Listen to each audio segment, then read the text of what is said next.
Bonjour, alors après avoir fait la présentation générale, je vais vous faire la présentation du programme en lui-même.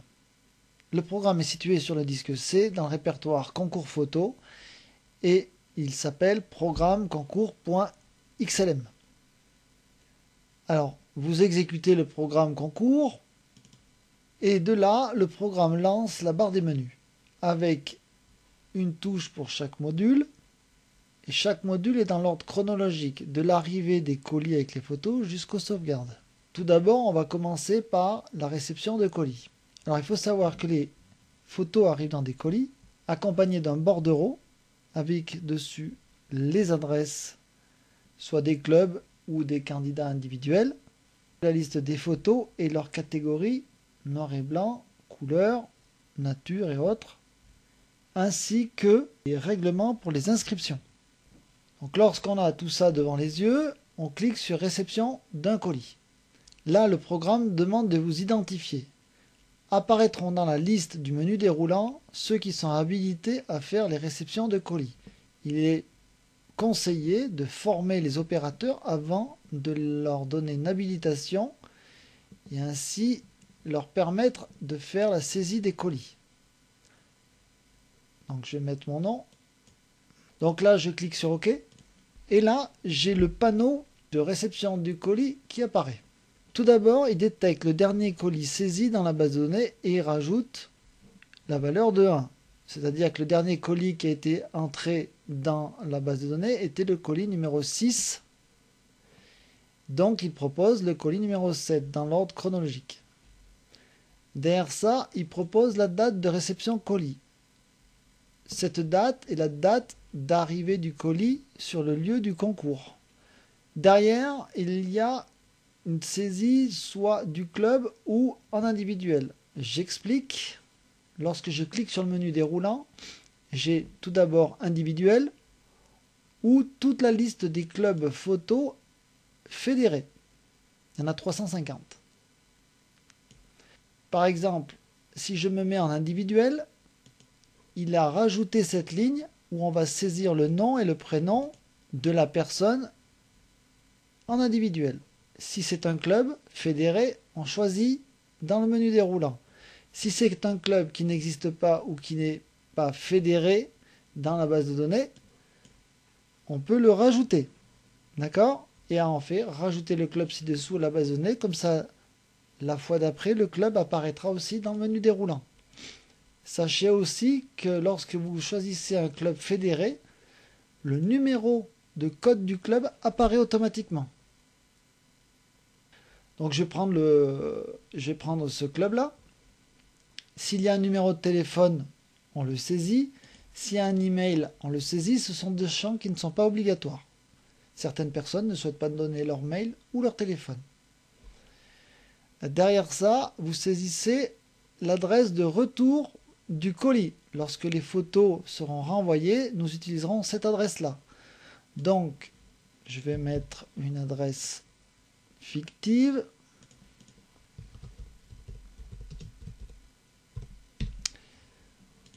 On saisit s'il y a un bâtiment, une résidence ou autre. Et il y a une deuxième case pour compléter le nom de la voie. Ici, vous mettez le code postal et la ville. Pareil, si le code postal n'est pas dans la liste, vous pouvez le rajouter à la base de données. Idem pour la ville. Idem pour le pays. Le programme est fonctionnel pour les concours internationaux. Donc voilà, pareil, vous avez quelques pays qui sont saisis. Vous saisissez un nouveau pays, vous cliquez sur rajouter pays ci-dessous à la base de données. Conseil, lorsque vous rajoutez des informations à la base de données, bien vérifier avant de les injecter. Parce que sinon, l'erreur, vous la retrouverez sur toutes vos saisies. Derrière ça, il y a le panneau du règlement des inscriptions avec le mode de règlement. Ici est rappelé les tarifs pour l'opérateur ou l'opératrice de saisie pour vérifier si les montants des chèques ou des espèces sont en cohérence par rapport aux candidatures individuelles fédérées, club non fédéré et club fédéré. Donc là, vu que c'est un club, on va mettre 17 €. Autre information, si par exemple j'oublie de mettre le montant, lorsque je vais valider la saisie, il va dire que le montant est manquant et il ne va pas valider la saisie. Donc je suis obligé de rentrer un montant. Et là, valider la saisie. Il va vérifier les champs importants et il va les injecter en base de données. Derrière ça, le panneau de la saisie des œuvres. Actuellement, le programme est capable de gérer 20 photos. Alors voilà le module de la première photo, de la deuxième, de la troisième, quatrième, jusqu'à la 20e. En option, le programme est prêt à gérer jusqu'à 22 photos. Il y a possibilité de revoir le nombre de photos et d'en rajouter. Derrière ça, vous avez un champ ici pour les observations générales sur le colis. C'est des observations globales au colis. Ce n'est pas une observation sur une photo. Ici, vous avez un menu déroulant avec des libellés déjà prédéfinis.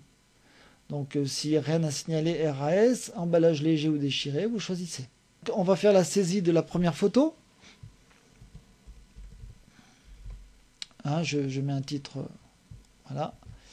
Derrière, je mets si c'est de la couleur ou du noir et blanc. Si le concours a la catégorie nature, elle apparaîtra dans le menu déroulant. Ou une autre catégorie. Et derrière, le nom. Alors on commence par le nom, tout simplement parce que ce nom-là va être utilisé pour faire les classements après. Je vais rajouter une deuxième photo. Une troisième photo. On va mettre noir et blanc. Une autre photo. Voilà. Et pour éviter de taper le nom à chaque fois, il suffit de cliquer sur cette touche, recopier l'auteur pour tous les titres de photos renseignés. Donc j'ai 4 photos. Donc les 4 photos ont maintenant un nom. Possibilité de cliquer sur cette touche pour effacer tous les champs. À noter la case à cocher pour effectuer une sauvegarde automatique tous les 5 colis. C'est-à-dire que le programme va lancer une sauvegarde lors de la validation du 5e colis, du 10e, du 15e, du 20e colis. C'est une sécurité. Je propose de ne pas renseigner, par exemple, un nom. J'ai fait une erreur ou autre. Lorsque je vais faire valider saisie, il me dit qu'il y a 4 photos. Par contre, il me dit que l'auteur de la photo 3 est manquant. Auteur de la photo 3 est manquant. Donc je fais recopier. Hop, il a automatiquement comblé le vide. À noter que si l'on reçoit un colis avec 20 photos d'un club, les noms seront différents d'une photo à l'autre. Donc on n'utilisera pas cette touche naturellement. Et là, on fait valider saisie. Il y a 4 photos. OK. Donc il est venu rajouter les 4 photos. Ici, la 29, la 30, 31, 32. Il affecte des numéros chronologiques et uniques qui serviront de traçabilité, ainsi que le numéro de colis et tout un tas d'informations. Par défaut, lorsque l'on a saisi la réception d'un colis, il affecte le statut admise à toutes les photos. On viendra désactiver les photos annulées ou disqualifiées indépendamment l'une de l'autre. Le principe est de dire on gère une masse de photos admises et ponctuellement on disqualifie ou on annule des photos pour différents motifs, soit du jury, soit défectueuses ou autres. Bonne journée.